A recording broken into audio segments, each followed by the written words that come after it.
Have you ever wondered what it really takes to thrive as an agile coach?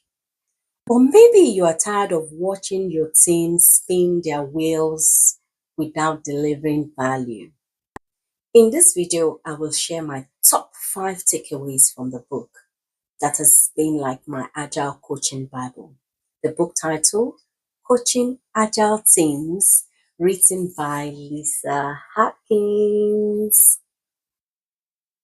I've read it every year for the past 3 years, and trust me, it's packed with insight you can put into action from today. So let's dive in and uncover how this book can transform your teams.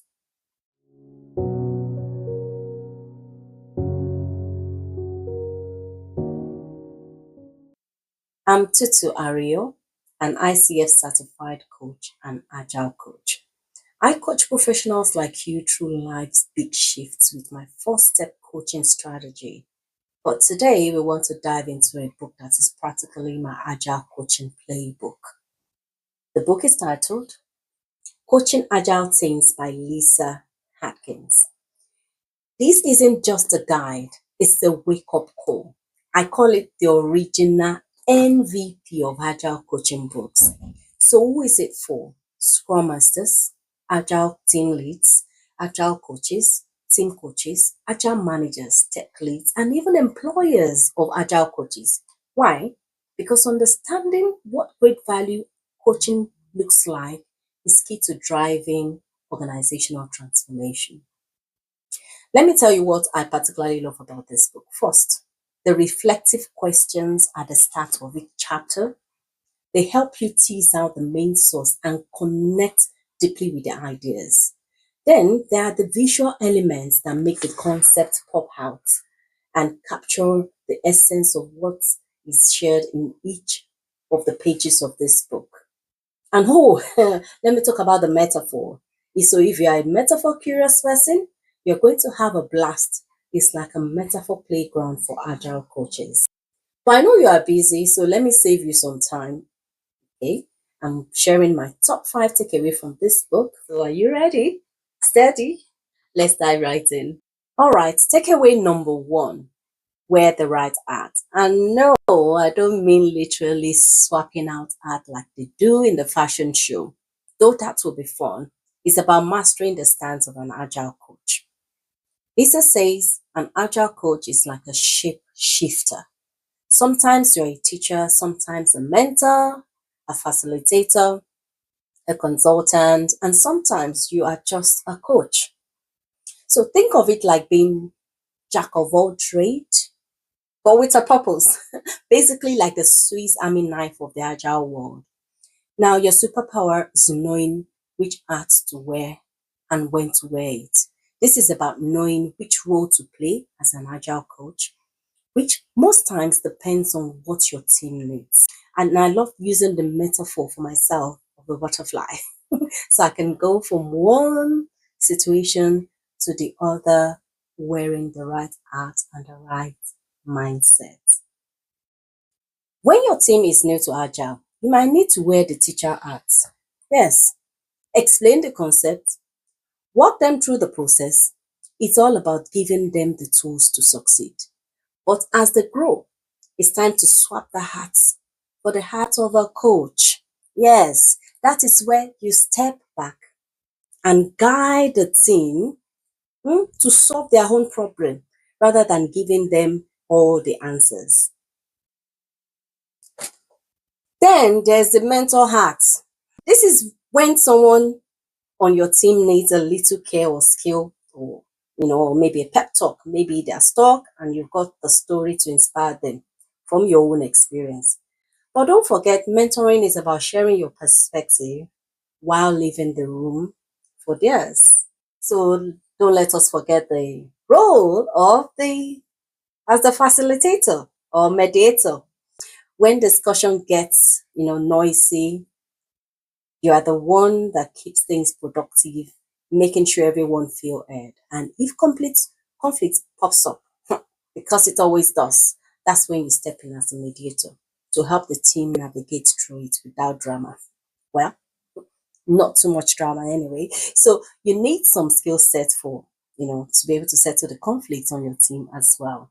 Now, there are moments that you will need to wear the consultant hat and share your expert advice. I'll say don't overuse it, okay? So I know it can be tempting, but don't. Please don't. And hey, sometimes the best hat to wear is none at all. As a coach, you encourage your team to unlock their potentials by self-discovery and experimentation. Ask, ask, and ask. How might you solve this? And then do your team a favor. Shut up! It's very simple, but it's hard. You should also offer them your opinion and not impose it on them. So there you have it. Being an agile coach simply means mastering the art of art switching. Wear the right art at the right time, and you will empower your team to collaborate, grow, and try like the pros they are. You are basically what? A heart ninja. Which leads me to the takeaway number 2. Stop being the boss. Stop being the boss and start being the coach. Shifting from the directive to coaching stand. You don't need to be the hero. Come on, seriously. Stop swooping in with all the answers like the Batman or the Superman or what's the name of this other one? Optimus Prime. It's time to hang up I'm in charge hat, and then start putting on the hat I'm here to support my team. Agile team thrives when they are empowered, not micromanaged. And as an agile coach, your job isn't to tell people what to do. It's to help them figure out how to do it themselves. As Lyssa Adkins says, the best coaching results are from coaching a team to find their own answers, not telling them what to do. You've got to let go of the need to control. When you are the boss, you make all the calls. But when you are the coach, you ask the question. You spark the ideas in your team and you trust your team to take ownership of the work. And Lyssa puts it like this. The role of the coach is to create a space for the team to succeed, not to be the one doing the work for the team.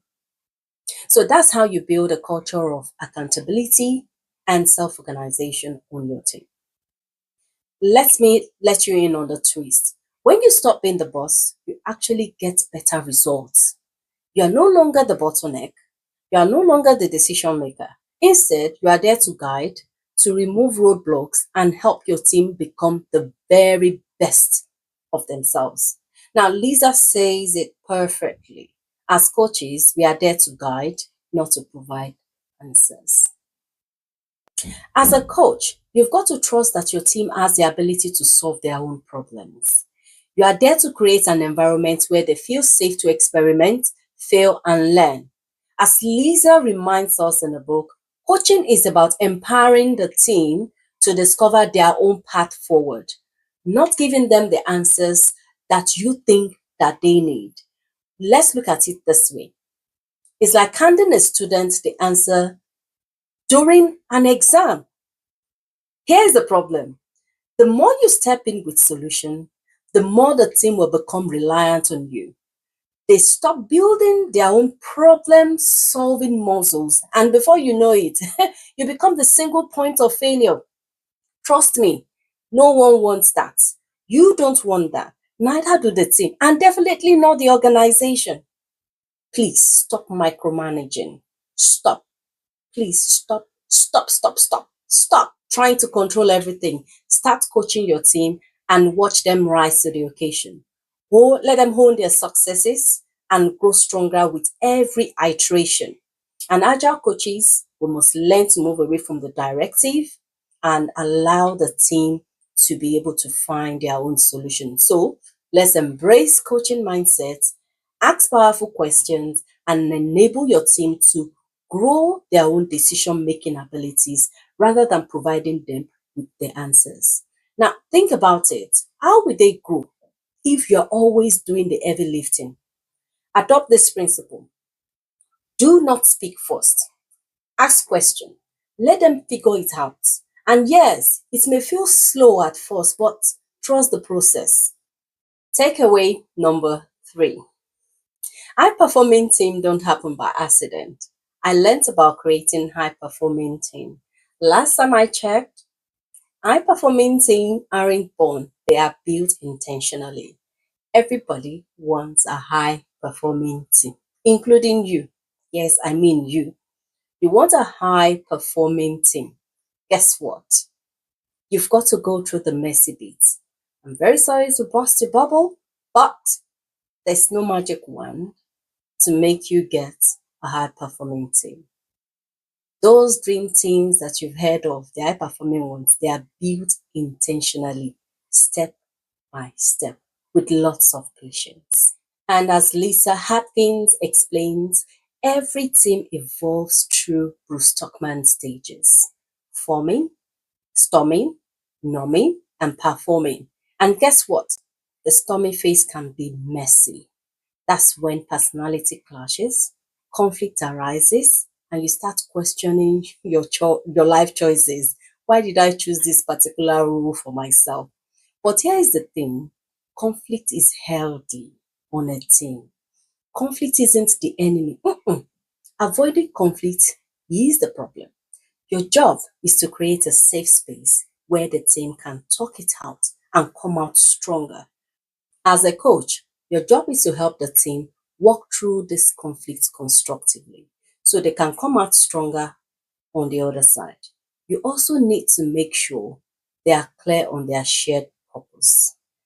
Teams that don't know what they are doing sometimes struggle because they cannot perform because they don't understand why they are together. Now, let's talk about psychological safety for a second.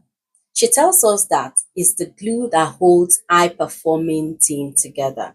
So, if your team doesn't feel safe to take risk, admit mistakes or challenges, or challenge ideas, you are not getting their best work, period. Another thing Lyssa emphasizes on is feedback. High performing teams thrive on continuous feedback. It's how they grow and adapt. So make your retrospective sessions your best friend and bake feedback loop into every team interaction. There are 3 questions that I often ask myself.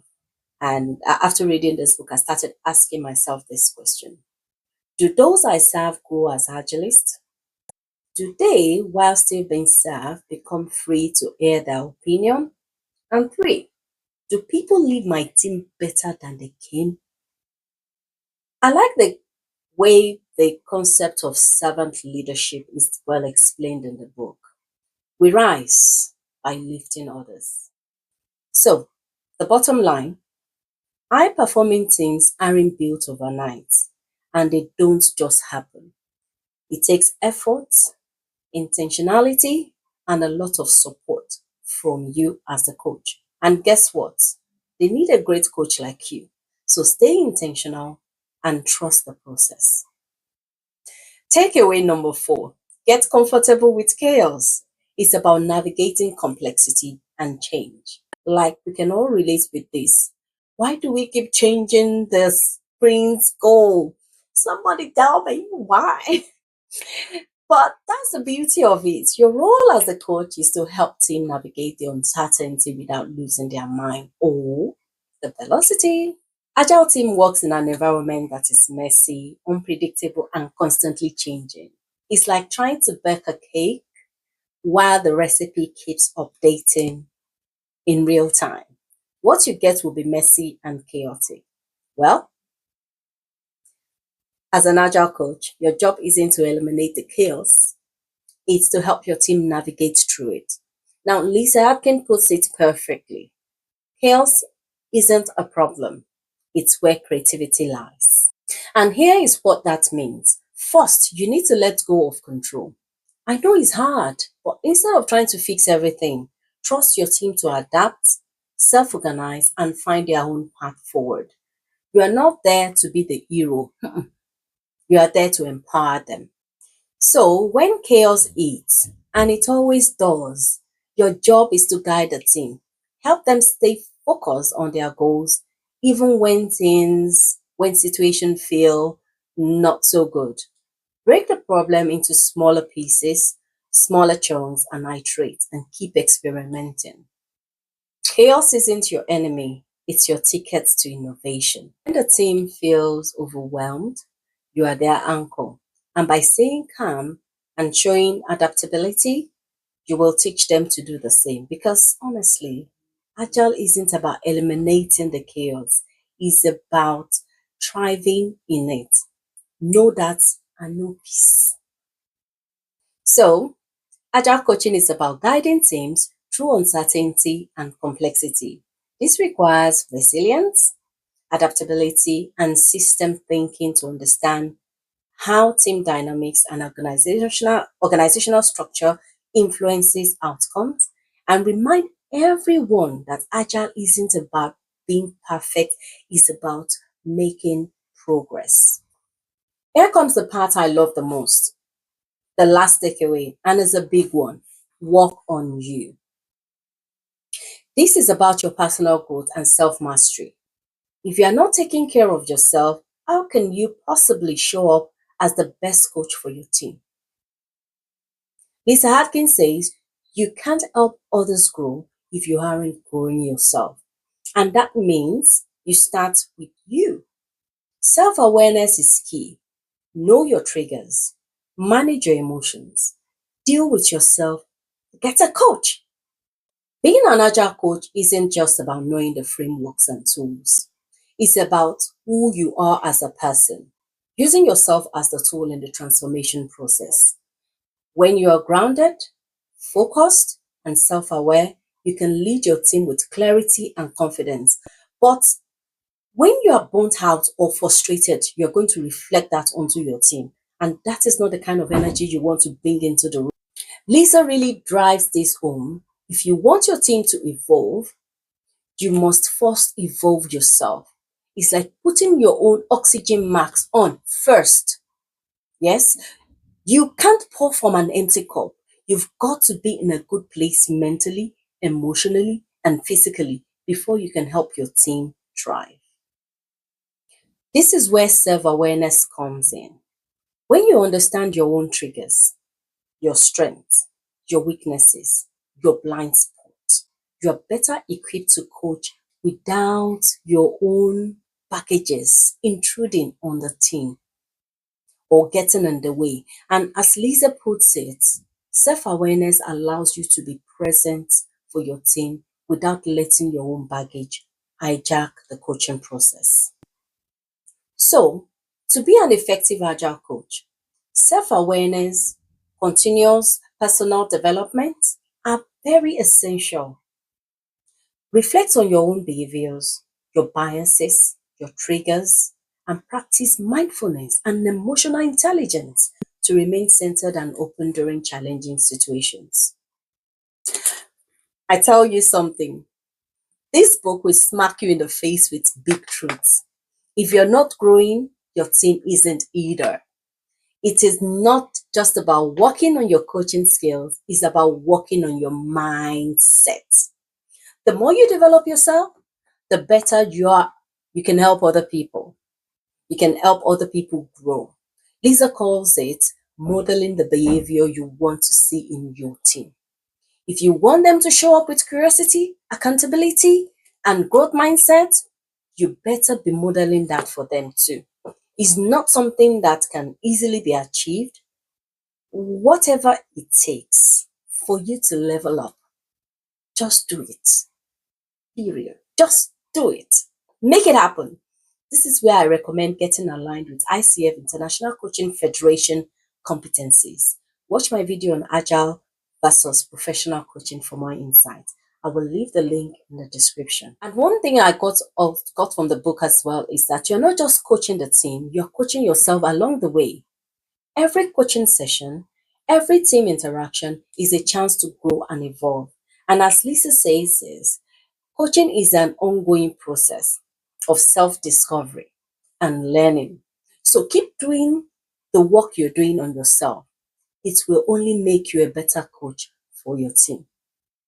So work on yourself first. When you are your best self, That's when you can fully and truly empower your team to reach their highest potentials. Seems like a whole lot for you to add to your backlog. But if you would like a coach to partner with you to get clarity, identify your gaps, and gain direction on how to navigate this and many more, shoot me an email or send me a DM on LinkedIn. I have my links in the description. So there you have it. Those are my 5 game changing takeaways from the book Coaching Agile Teams.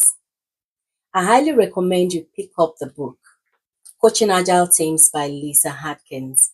This book isn't just a must read for agile coaches, it's a gold mine for anyone that is wanting to improve how they support their teams, whether they're an agile coach or a scrum master or product owner, or even looking to just boost your leadership skills, especially if you are agile manager or leaders.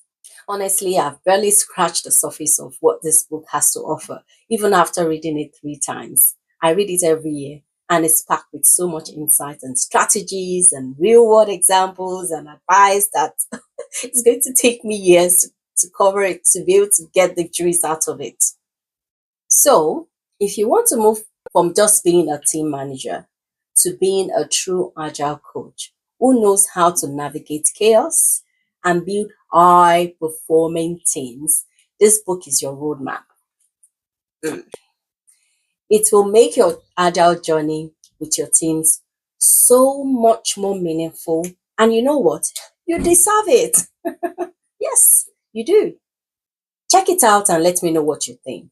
You might just find out this is the book that you need. You don't know what you are missing until you get this book. So happy reading, and remember, Agile is all about continuous improvement. So why not just start with yourself? Don't forget to grab your copy. You can find it right here in the description. Now go out there and coach like a champion. And remember, we don't just coach frameworks, we coach humans. Hit that like button if you found this helpful and subscribe. Also, hit that notification bell for more content that helps you empower your team. Now, drop a comment also about the tip that resonates with you from the ones I've shared or from your own experience. See you next time. Keep growing and keep challenging yourself.